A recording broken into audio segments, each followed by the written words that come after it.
Ya está Marco conmigo. Cosas que hay que conversar con Marco Acuña, ustedes lo conocen, es un invitado regular en este espacio y además nosotros muy agradecidos porque siempre se expresa con una inmensa claridad y con altísima educación sobre las cuestiones que tienen que ver con la energía, principalmente ahora eléctrica, que es la que más nos preocupa, que se nos apague la luz que llevamos sobre nuestras cabezas y qué tan real es esa posibilidad de hoy por hoy. Marco ahora es presidente coordinador del Consejo Consultivo de Ingeniería y Economía. Ese era el cargo que yo no recordaba hace unos minutos cuando yo les decía que Marco estaría con nosotros.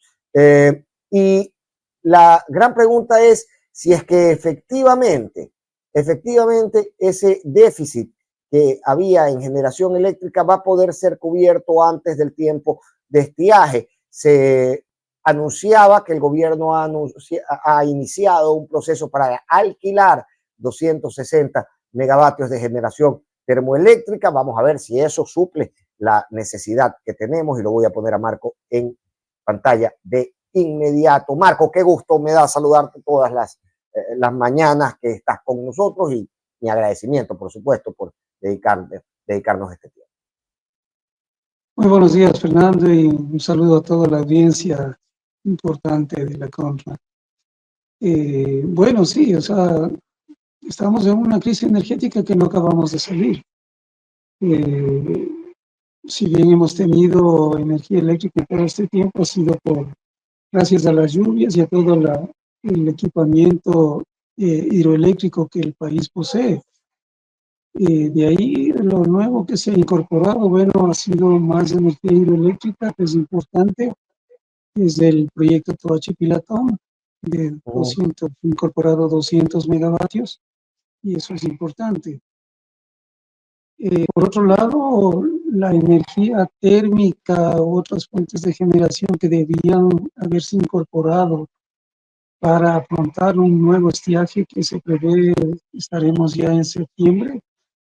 No sabemos todavía a ciencia cierta la magnitud, la intensidad y duración de este estiaje, pero que normalmente todos los años tenemos.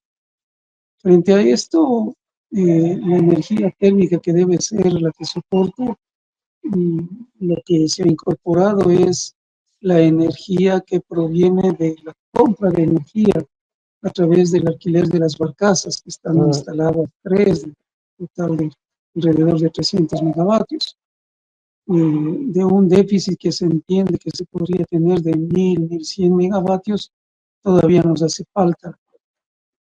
Claro, igualmente en este déficit de 1.100 ya se cuenta la energía que está proveyendo Toachi Pilató. Claro, porque sigue siendo una energía hidroeléctrica, si bien esta energía obedece a los caudales de la cuenca occidental del Pacífico, tiene una suerte de complementariedad, pero no es total la complementariedad. Entonces habrá que ver cuánto efectivamente en esos momentos de estiaje, sobre todo en la cuenca oriental, nos puede abastecer Toachi Pilatón, puede suministrar. Claro. Entonces, de todas maneras, siempre lo que debemos es tratar de contar con energía térmica.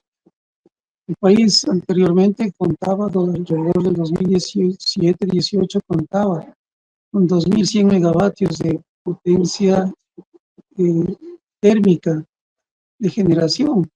Sin embargo, o sea, esto ha sido cada vez limitado hasta el punto que en el año anterior inicialmente se tuvo 650 megavatios esta energía térmica disponible propia del país y bueno, habrá que sumar alrededor de 250 megavatios que se han logrado recuperar de ese parque térmico, a pesar de que en algún momento la ministra nos había señalado de que serían 85 megavatios los incorporados. Pero de acuerdo a lo que hemos visto, al despacho de energía por parte de SENACE, estimamos que serán unos 250, 260 que se habrán recuperado. Es decir, contaríamos con alrededor de 900.000 a 1000 megavatios de energía térmica.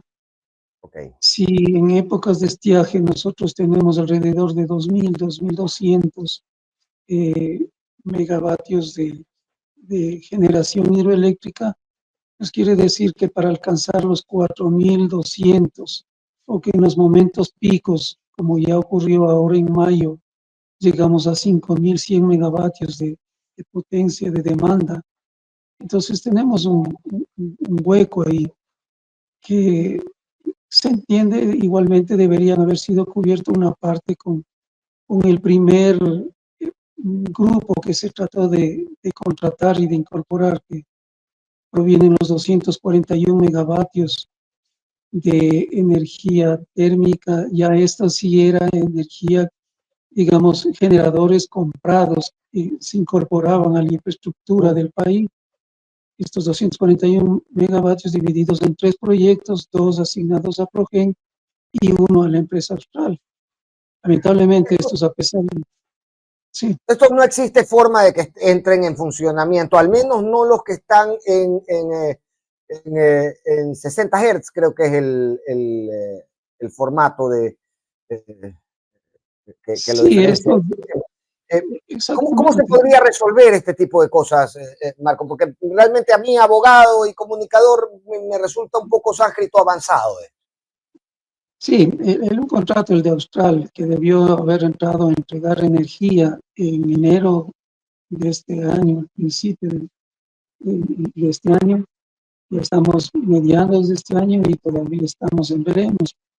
Aparte porque recientemente llegaron los equipos y sin embargo resulta ser que una tercera parte de esos equipos funcionan a 50 hercios de frecuencia. Esto quiere decir, alguien lo mencionaba para hacer un entendimiento, esto quiere decir la velocidad con que las ondas de electricidad pasan o circulan o tienen, pero trataban de hacer algún símil en el sentido de que si pongo quienes tenemos algunos años nos recordaremos los discos de acetato, y teníamos los discos de 33 revoluciones por minuto y los de 45 revoluciones por minuto.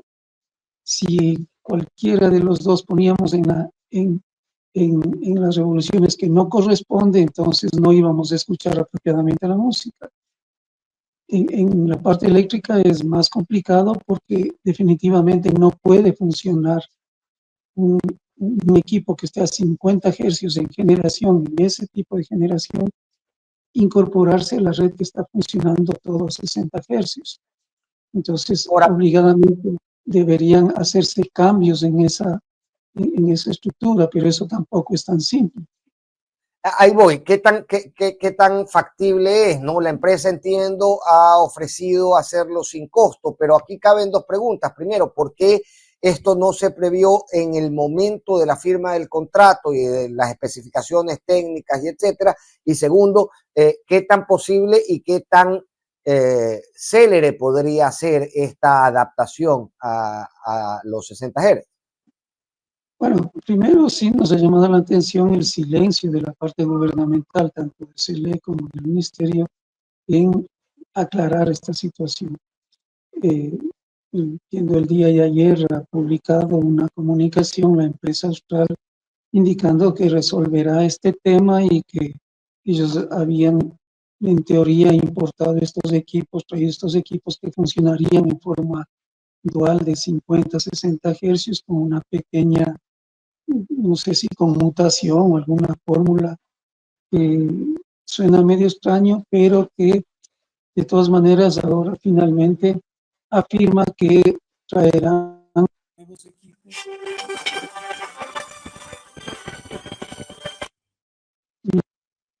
en los que acoplen a los grupos generadores y que puedan entregar energía a 60 hercios. Pero eso significa que tendrán que devolver los que están aquí para traer los nuevos. Es una logística, es una parte de montaje. Tendrán que analizarse las garantías que la suministradora original de esos equipos, la fabricante de estos equipos, va a otorgar o no va a mantener sobre los equipos que estarían finalmente colocándose acá en el país. Entonces, y claro, eso implica nuevos costos que Australia está mencionando que, claro, como es lógico, si es una cuestión de que ellos han incurrido, debería correr a cargo de ellos. Y segundo, inevitablemente los tiempos, cuando en cuenta que estos parte de la demora y del atraso con el cual se trata de justificar es justamente los tiempos de desplazamiento por diferentes causas, desde el Líbano, como se ha dicho, contraído, hasta acá. Entonces, nuevamente estamos en un tiempo de incertidumbre en ese sentido. Otro contrato es el de Progen, que tiene otras vicisitudes que de alguna manera han tratado de justificarlos. Existe una multa que se ha puesto en enero y que no sabemos cuánto es lo que realmente se ha ejecutado de eso, pero que igualmente el ministerio ha indicado, o SELEC ha indicado de que está determinando una terminación unilateral de estos contratos, tanto Quevedo como Solitral, y que justamente hoy día cumpliría el plazo en el cual Progen tendría que dar la respuesta de uno de los dos contratos. Sin embargo, ellos se han adelantado y han presentado una instancia de arbitraje en la Cámara de Comercio Ecuatoriano-Americana. Entonces entramos igualmente en un proceso de litigio que no sabemos en qué va a parar. O bien por el tiempo que haría falta para la implementación de estas adaptaciones, o bien por el tiempo que tomaría este proceso litigioso. Marco, ¿sería responsable de parte de nosotros que ya aflojemos de la mente esta posibilidad de que esos megavatios sean aportados al sistema antes del estiaje? Ya mirando el calendario, mirando el cronómetro. Sí, realmente va a ser complicado que hasta septiembre al menos podamos contar con esa energía. Es lamentable porque son recursos que ya se han invertido y ya se han asignado y que están comprometidos, pero que realmente no han resuelto una parte de los únicos equipos que realmente el país ha comprado como nuevos para ser incorporados en la infraestructura. Todos estos están fallidos. Como alternativa, el gobierno está acelerando, digamos, nuevamente algo que también ya estuvo establecido desde el año pasado, el segundo grupo, que contiene nuevamente una compra de energía o alquiler de equipos. Estos son generación en Pascuales, que serían de 260 megavatios en total, y que recién se están haciendo las primeras movidas para hacer el proceso de contratación. Nuevamente estamos sobre el tiempo, sobre la marcha, y vamos a ver qué empresas tendrían capacidad de ofrecer esto, que sería nuevamente compra de energía. Esto ¿Y qué significa que sería lo ideal? ¿Qué sería lo ideal ahí, Marco? Que el oferente tuviera la barcaza muy cerca, digamos, para que no tuviera que trasladarse grandes distancias y estuviera a tiempo conectada en el sistema. nuevamente entiendo que estos más bien serían equipos en tierra, alquiler de equipos en tierra. O sea, hay una serie de cosas que no terminamos de entender, pero que, o sea, no sabemos igualmente si realmente ellos van a poder o no estar aquí para afrontar un nuevo estiaje. Entonces, eh, es lamentable. Marco, yo el otro día conversaba con la ex asambleísta Ana Galarza y me decía, bueno, ahora la única salida es ir y alquilar. Y yo le recordaba que antes del desarrollo de las nuevas hidroeléctricas y cuando teníamos este problema permanentemente o casi todos los años, había un gran negocio con el Estado y era justamente el alquiler de la barcaza. No solamente el alquiler para generación eléctrica, se alquilaban barcazas para el almacenamiento de gas, por ejemplo, antes de que existieran las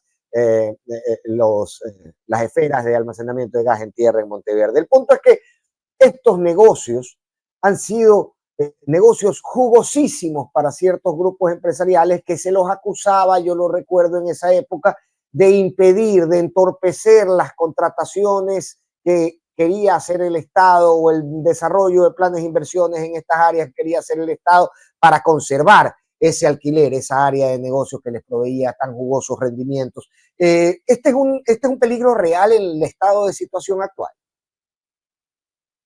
O sea, deberían las autoridades expresar claramente cómo es, qué es lo que ha sucedido, ¿no? Porque no es posible, o sea, el país, a pesar de haber tenido igualmente 14 horas llegado a tener 14 horas sin energía, el país tuvo que gastar, por un lado, 650 millones en compra de energía a Colombia.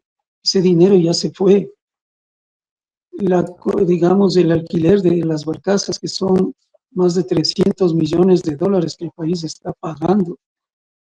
Es decir, son casi 1.000 millones de dólares que se han gastado y se están nuevamente haciendo contrataciones para gastar estos 260 megavatios nuevos. Y se ha afirmado y se afirma y normalmente se ha dicho que el país no tiene dinero para invertir en nueva generación, que el país no tiene dinero para invertir en la reparación o los mantenimientos de todo el parque generador que tiene el país. Tomemos en cuenta que inclusive se emitió un plan de acción para el 2025-2026, un poco ya casi sustituyendo al Plan Maestro de Electrificación, en el que se dice qué es lo que se va a implementar en este año, desde enero de este año. Vamos junio, ya mediados, y prácticamente hay un altísimo porcentaje de ese programa que está incumplido y que incluye, por ejemplo, los mantenimientos de las centrales hidroeléctricas que hoy nos están entregando energía, incluyendo el mismo Coca-Cola Sinclair, que debió haber hecho el mantenimiento en abril del año pasado y sigue sin hacerse el mantenimiento que corresponde a estas centrales hidroeléctricas y otras térmicas. Entonces, esto realmente preocupa. Y cuando acordémonos que en abril de 2023 se nace y se le pidieron 80 millones simplemente para hacer lo que necesitaban hacer en ese momento para tener la parte eléctrica activa. Marco, ¿y qué efecto podría tener esto en la generación de Coca-Cola? Porque decíamos, ok, no hemos tenido 20 horas sin luz porque Coca-Cola se ha mantenido operativa, más allá de todas las críticas que se le puedan hacer o que se le hacían en ese tiempo. ¿Qué efecto tendría el habernos saltado un año entero el mantenimiento de Coca-Cola en la capacidad de Coca-Cola de generar? ¿Cuál sería el peligro de no haber hecho ese mantenimiento ya para este nuevo estiaje? A la final, primero se está restando vida útil al proyecto, digamos, a este generador. Segundo, que cualquier rato pueden producirse fallos que tengan que obligadamente sacarla de servicio, ya por fallos, ya no por un mantenimiento intensivo regular, sino porque por falta de mantenimiento comienza a fallar. Entonces, eso sería mucho peor todavía. Tomando en cuenta que Coca-Cola Sinclair ha seguido generando entre el 20 y 30% de energía al país. Claro, claro. Ahora, si llegara a fallar o llegaran en este momento, yo creo que ya es bastante imposible que uno pueda decir, ok, vamos a apagar los motores de Coca-Cola para poder hacerles mantenimiento. ¿Qué tiempo se demora el mantenimiento de una central hidroeléctrica? Entiendo yo que se lo hace por etapas. Sí, y es un mantenimiento que es intensivo, entonces toma su tiempo, pueden tomar entre 3 y 6 meses, los cuales, claro, no se para totalmente, sino se hace más o menos la mitad de los generadores de las turbinas son las que se paran y las otras siguen funcionando. Pero eso es lo que justamente, y está establecido en el plan 2025-2026, en el cual se hacen las curvas y cómo debe programarse la entrada y salida de las diferentes centrales de generación para que tengan su adecuado mantenimiento.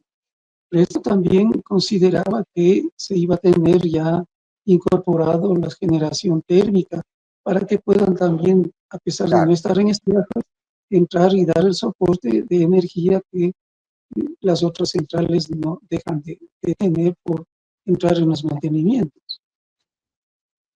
Claro. Es decir, si es que no incorporamos la generación térmica, no hay cómo suplir la operación a media llave que tendría que tener Coca-Cola mientras se hacen estos mantenimientos.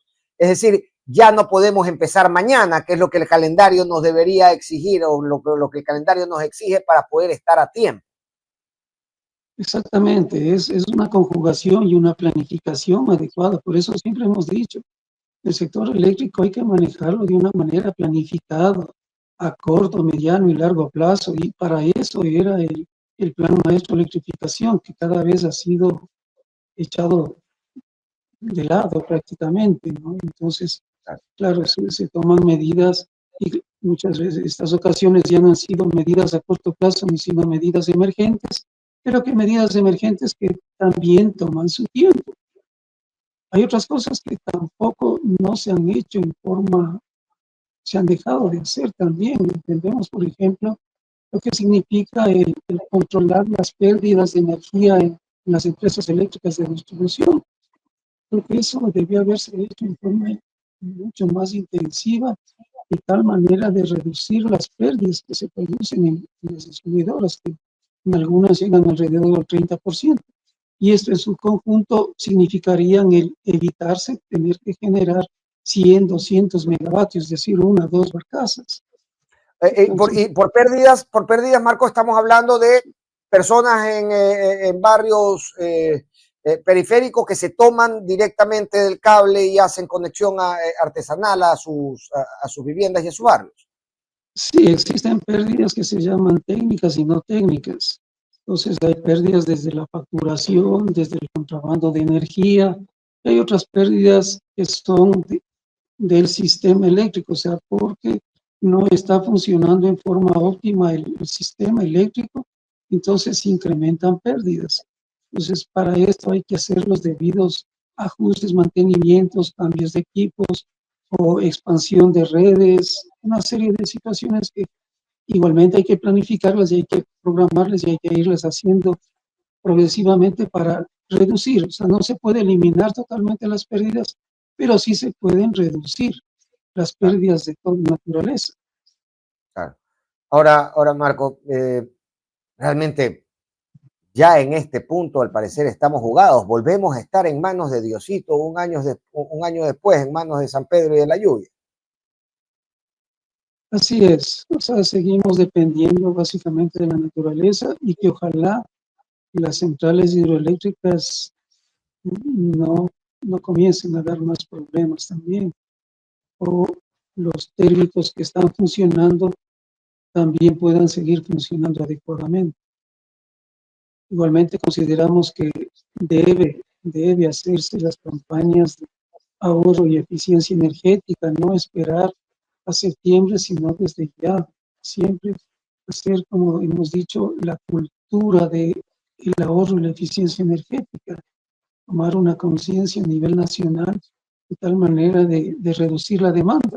Demanda que, por otro lado, a pesar de, o sea, hemos estado en esta circunstancia, de acuerdo al plan maestro, de hace años se suponía que íbamos a tener un crecimiento del 5, 7, hasta el 9% anual, y que a estas alturas, de acuerdo a esos planes, deberíamos estar teniendo una demanda de alrededor de 6.000 megavatios. Sin embargo, el poco crecimiento de la demanda, porque además no se han logrado incorporar algunos sectores que estaban previstos que puedan irse incorporando al sector eléctrico, como son los mismos camaroneros, algo del sector petrolero, de la misma movilidad eléctrica, sobre todo la pública. No ha habido ese crecimiento de demanda. El año anterior tuvimos una demanda máxima de 5.046 megavatios. Este año hemos llegado a tener apenas de 5.110 megavatios de demanda, es decir, un pequeño crecimiento. Y aún así, pues estamos en esta época crítica y aún así creemos que debe hacerse las campañas de ahorro y eficiencia energética que pueden ayudar a contener una mayor demanda. Claro, claro. Marco, ¿cuál es el escenario ideal? Hemos visto todos los escenarios y todos concluyen. Es como esos libros que uno leía de pelado, que te decían, elige tu aventura, y tú elegías primero una y después otra, y hemos repasado todos los senderos y todo termina en un evento catastrófico.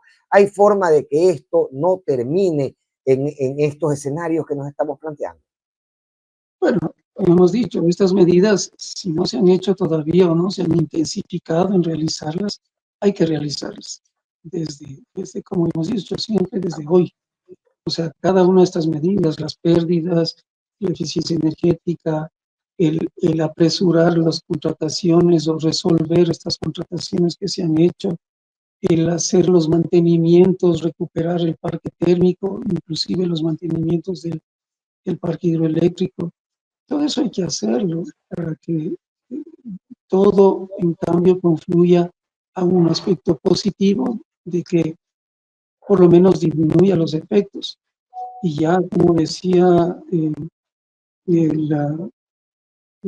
un programa televisivo, uno de los directores de la Cámara de la Construcción, Cámara de Pequeña Industria, él decía, si es que ya vamos a estar nuevamente en un escenario ya, y si ya se ve, entonces sincerarse y decir, bueno, comencemos a informar primero y luego a planificar. Si es que hay que hacer cortes, hay que hacer los cortes debidamente programados y con suficiente antelación para poder manejar adecuadamente el sistema eléctrico y que a su vez la población, las industrias, los comercios tengan y sepan exactamente a qué atenerse. Con eso se reduce la cantidad de pérdidas que ya el año anterior fueron ingentes pérdidas por ese lado también.